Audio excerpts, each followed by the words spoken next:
Salut! Bah, figurez-vous que hier j'ai paniqué. Non, j'ai paniqué non plus. J'ai paniqué parce que ma fatigue débilitante qui avait disparu depuis le mois de novembre, elle était revenue. Hmm. Alors, cette fatigue, je l'avais eue depuis plusieurs années. Au départ, c'était par intermittence, et puis après, c'était devenu carrément chronique depuis début 2019. Il me fallait toujours faire des efforts monumentaux pour chaque chose. Et hier, c'était revenu. Hier, c'était pas revenu dans les pires parce que j'ai pu me lever quand même. Alors que ces dernières années, il y avait plein de journées où je pouvais carrément pas me lever parce que j'en avais pas la force. Ou même, et les fois où j'arrivais à me lever, après, j'avais pas la force de m'habiller.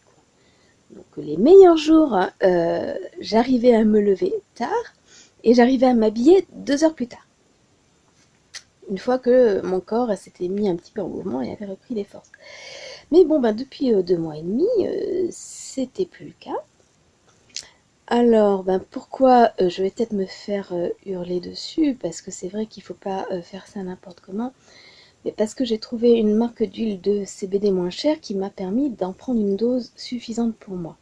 Mais bien évidemment, c'est pas une bonne chose que de se précipiter tout seul à prendre de l'huile de CBD sans suivi et sans savoir comment il faut faire. Alors vivement que les médecins soient formés pour ça et qu'ils puissent suivre leurs patients quand ils prendront des médicaments au CBD. Sauf que là, dans un article que j'ai lu de dossier familial de février, je vois qu'il parle d'un médicament qui contiendrait de la THC aussi. Vous savez, la THC, la substance du cannabis qui a des effets psychotropes. Alors moi, j'ai pas envie qu'on me donne un truc qui va me modifier mon niveau de conscience. Je veux vraiment garder toutes mes capacités et toute ma mémoire. Enfin, ma mémoire de fibromyalgique, j'ai une bonne mémoire à long terme, mais parfois pas à court terme. Yes, je disais quoi à propos? Voilà, mémoire à court terme. Oui, donc c'était le THC qui allait y avoir dans les médicaments sur lesquels il y a des expérimentations pour soigner des pathologies en France. Et la fibromyalgie n'est pas dans ces pathologies pour le moment. Et que moi, je voulais pas, je voulais continuer à prendre du CBD seulement, pas de la THC. Même s'il paraît que la THC, c'est bien pour la douleur. Donc, bon, moi, qu'est-ce que j'ai fait? J'ai réussi à prendre 75 mg de CBD par jour. Ce que je ne pouvais pas avec les premiers que j'ai essayé parce que ça aurait coûté plus de 300 € par mois. Alors que là, avec celui que j'ai trouvé, j'arrive en faisant les bonnes affaires à en avoir pour moins de 60 € par mois. Voilà. Et ça a été la transformation progressive. Au début, bon, ben, je prenais mes 2 gélules. Le matin, dans mon lit, j'étais encore trop fatiguée, mais une demi-heure après, j'arrivais à me lever sans problème. Puis de plus en plus, bon, bah, à force de prendre la dose, quand j'étais trop speed, je diminuais d'une gélule. C'était des gélules de 20 mg que je prenais, j'en prenais 2 le matin, et j'en reprends une dans l'après-midi. Eh bien, bah, j'ai réussi à pouvoir ne plus être fatiguée, ne plus être tout le temps en état de somnolence, à lutter très fort contre la somnolence comme je faisais tout le temps. Alors que hier, c'est revenu, je ne sais pas pourquoi, et il y avait des choses à ranger, je n'avais pas la force de les ranger. Alors que l'avant-veille, je me disais, voilà, tout ce qui est sur la table, je rangerai demain.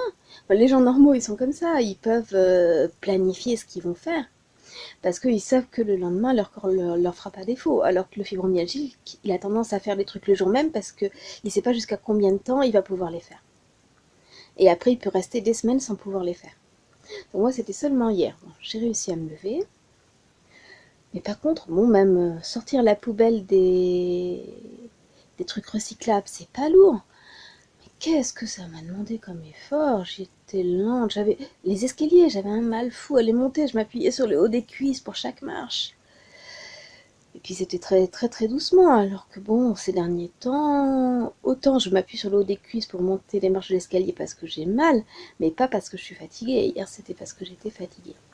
Et ce qui était très étrange, c'est que hier que j'étais très fatiguée, j'avais beaucoup moins mal.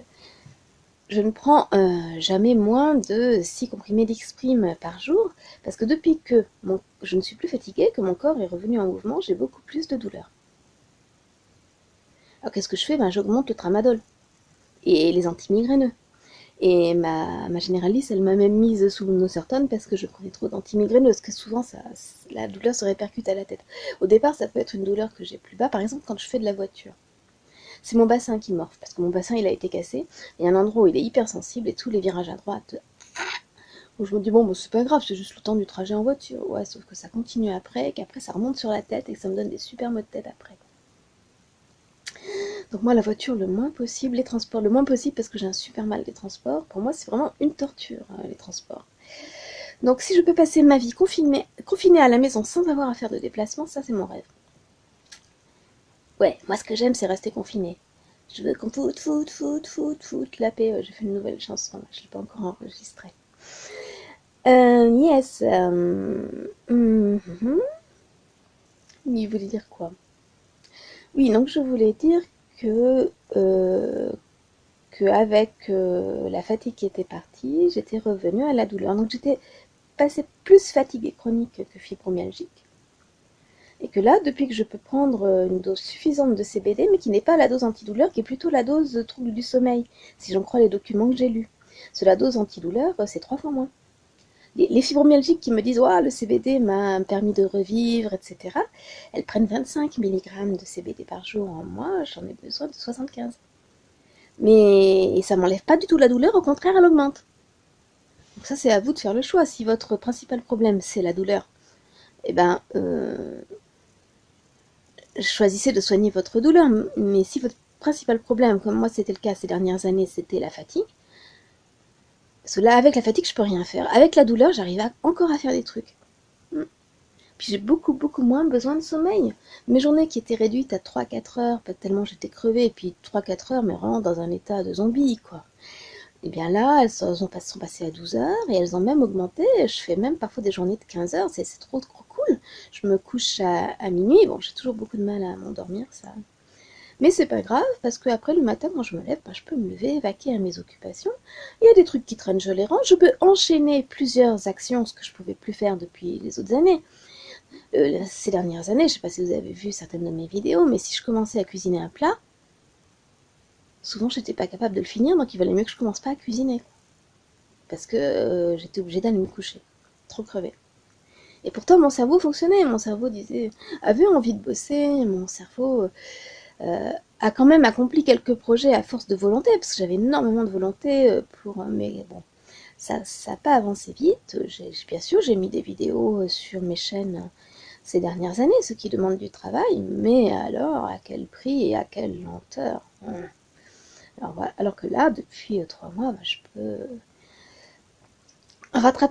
difficilement rattraper mon retard dans tous les mails en retard là, qui sont accumulés, mais je peux enfin travailler à une vitesse normale. Vous allez me dire, oui, mais je suis pas prête à reprendre ni le travail ni la vie sociale, parce que la vie sociale ça implique de beaucoup parler, et ça me déclenche des maux de tête, parler. Ça implique de sortir, de faire des transports, et moi pour me remettre d'un... On a été obligé il y a une semaine de faire un trajet de 2 heures. J'ai mis 48 heures à m'en remettre. Donc non, pas de trajet, pas de sortie, mais je vais pouvoir bosser à la maison, et j'ai énormément de choses à faire à la maison, beaucoup de projets. Beaucoup de projets dans lesquels je vais de plus en plus me professionnaliser, même si pour le moment ça pourrait rester à un niveau de hobby, mais c'est plus que des hobbies. Moi je fais pas des choses juste pour le fun, c'est pas dans mon caractère. Quand je fais quelque chose, je le fais à fond, et je le fais pour qu'il soit durable, pour qu'il soit pérenne. Je le fais pas juste pour le fun du moment, je le fais en pensant au très long terme. Donc je bosse sur des projets qui vont avoir des répercussions sur le très long terme, des répercussions diverses et notamment financières. Voilà. Quand on fait du contenu, que ce soit artistique ou pédagogique, et qu'on le diffuse, mettons, sur YouTube, faut pas s'attendre à avoir des résultats tout de suite. Mais si votre contenu il est vraiment super bon et utile aux gens, eh bien, ça va être quelque chose qui va avoir des résultats sur le long terme. Donc il y a certaines vidéos pédagogiques que j'ai faites il y a 5 ans, et qui au début, bon, n'étaient pas trop connues, maintenant elles sont très regardées. Sur aucune de mes 3 chaînes, je ne réclame des abonnés ni des pouces bleus, bien au contraire, parce qu'il y en a qui ont des attentes par rapport à moi parce qu'ils sont abonnés à mes chaînes et moi je suis pas capable du tout de combler ces attentes. Donc je suis plutôt du genre à leur dire non, non, vous abonnez pas, vous allez être déçus. Voilà. Mais bon, bah, quand je considère que quand une vidéo est bonne et qu'elle est utile, mais ça va pas être un phénomène de mode, au contraire, elle va rester sur le long terme. Et au bout de 5 ans, elle sera super bien répertoriée. Et au bout de 5 ans, ben, elle sera vue bien plus que si j'avais réclamé des pouces bleus, que j'avais appelé tout mon entourage et que j'avais demandé oui, oui, abonnez-vous à ma chaîne, mettez des pouces bleus à ma vidéo pour qu'elle soit référencée. Ça fait phénomène de mode, mais après ça retombe. Moi, les vidéos que je fais, ben, sur le moment, elles sont pas très regardées, ben tant pis. Mais celles qui sont vraiment les meilleures, je sais que sur le long terme, elles vont rester 50 ans après ma mort. Les mathématiques, ça change pas, les cours de maths, ils resteront 50 ans après ma mort. Et j'espère aussi que pas mal de mes chansons seront intemporelles et qu'elles me survivront très largement. Voilà, donc hier j'ai eu super la trouille parce que j'étais à nouveau hyper fatiguée, j'ai eu un mal fou à me lever, j'arrivais pas à accomplir mes tâches, j'ai dû aller me coucher très tôt. J'ai quand même réussi dans l'après-midi à bosser sur un projet sur ordinateur, mais un projet où je suis restée assise devant l'ordi, pas un projet où je passe mon temps à brasser de l'air, à aller chercher du matériel, à ranger. Ce- un de mes amis m'a écrit il y a pas longtemps, ouais, tu es je vois que tu reprends tes projets statiques. Non, je brasse tellement d'air dans la maison, je monte, je descends l'escalier, je vais chercher du matériel, je reviens, etc., que je suis pas statique du tout. Mais hier, par contre, j'étais statique parce que là, si je levais mes fesses du siège de l'ordinateur, ça demandait trop d'efforts. Par contre, intellectuellement, c'est allé. J'ai pu c'était du montage audio. En fait, j'avais enregistré une chanson et j'étais en train d'arranger un petit peu les instruments, de retoucher la fausse guitare. J'ai joué au piano avant-hier. J'avais enregistré l'accompagnement avant-hier. Et j'ai mis ça sur un son de guitare, et pour que ça ressemble à de la guitare jouée, je décalais les notes pour qu'on les entende dégrener. J'avais enregistré la voix avant-hier et j'ai fait les retouches de la voix. J'ai essayé de mettre les réverbérations, les effets spatiaux, choisir le thème des instruments. Ouais, ouais, j'ai cherché un instrument grave pour le mettre derrière. Et c'est une vidéo surprise que je prépare pour l'anniversaire de mon amie Isabelle Larpent-Chaderon, parce que elle est écrivain et elle a écrit des recueils de poèmes, et cette chanson-là, c'est un de ses poèmes que j'ai mis en musique. Voilà. Et aujourd'hui, j'espère que cet après-midi, je vais pouvoir travailler. Hier aussi, oui, j'ai fait des recherches d'images pour illustrer cette vidéo. Je suis allée sur les banques de vidéos libres de droit et sur les banques d'images libres de droit. Donc j'ai fait mes courses, ma petite pêche, et je ne sais pas encore comment ça va se combiner. Je suis sûre que j'ai pêché beaucoup trop d'idées pour ce que ça va être au bout, mais ça me permet... voilà, j'ai ciblé en fait les vidéos et les photos qui étaient en accord avec la chanson, pour moi, qui l'illustrait. Et puis comme c'est un poème et que c'est le texte qui doit être mis en avant, ce que j'espère surtout, c'est que les images... faire en sorte, c'est que les images soient surtout un décor, mais que ce soit le texte qui soit lisible et qui soit au centre de la vidéo. Voilà, c'est une chanson qui va être une berceuse. C'est la première fois que j'enregistre une berceuse. Et il y a un petit son de boîte à musique, il y a une très belle guitare échantillonnée, on dirait une vraie, on ne sait pas que c'est moi qui joue au clavier et qui l'ai retouchée après. J'ai écouté hier le résultat, pourtant moi au départ c'était pas une chanson qui m'enthousiasmait à fond, c'est pas ce que je fais d'habitude. Mais voilà, donc hier après-midi j'ai pu travailler à ça, mais en restant assise derrière mon ordi et en faisant rien d'autre. Et là ce matin, c'était dur à nouveau au réveil, alors je commençais par prendre un Xprime. Puis ça passait pas, puis j'étais trop fatiguée pour me lever, alors après j'ai pris mes 2 gélules de CBD, puis comme ma douleur augmentait, j'ai repris un autre Exprime. Et là, à 2 gélules de CBD de 20 mg et 2 Exprime, je me sens enfin réveillée et prête à accomplir ma journée. Mais par contre pour le CBD, vous jetez pas dessus. J'ai envie de me documenter beaucoup plus pour pouvoir vous en parler plus tard. Parce que il fait pas la même chose à tout le monde, et il y a des gens hyper sensibles au CBD. Alors déjà, bon, le CBD, on ne sait pas à qui on l'achète et ce qu'il y a dedans, hein. C'est aussi le risque, c'est de prendre n'importe quoi parce que c'est pas réglementé. Et il y a des gens hypersensibles au CBD, il faut surtout pas qu'ils prennent les doses que je prends, hein. Il y en a, il faut qu'ils prennent vraiment des micro-doses pour avoir un effet. Et pour ça, ben, il y a des groupes de suivi sur Facebook qui aident les gens à doser le CBD selon leurs besoins. Et moi, j'y connais rien encore là-dedans, donc j'attends de me documenter correctement pour pas vous raconter de bêtises et vous dire vous jetez pas dessus. Voilà. Et sachant que depuis que je prends le CBD, mes douleurs ont super réaugmenté. Mais qu'avec les douleurs, bah, je prends des antidouleurs et je fais quand même des choses. Alors qu'avec la fatigue, je pouvais rien faire. Oui, je suis une hyperactive en fait. Une hyperactive qui souffre de fatigue chronique, elle est super super punie. Je sais pas ce que j'ai fait, mais j'ai dû faire des sacrées choses pour être punie comme ça. Je vous laisse parce que j'ai une journée à accomplir. Bye!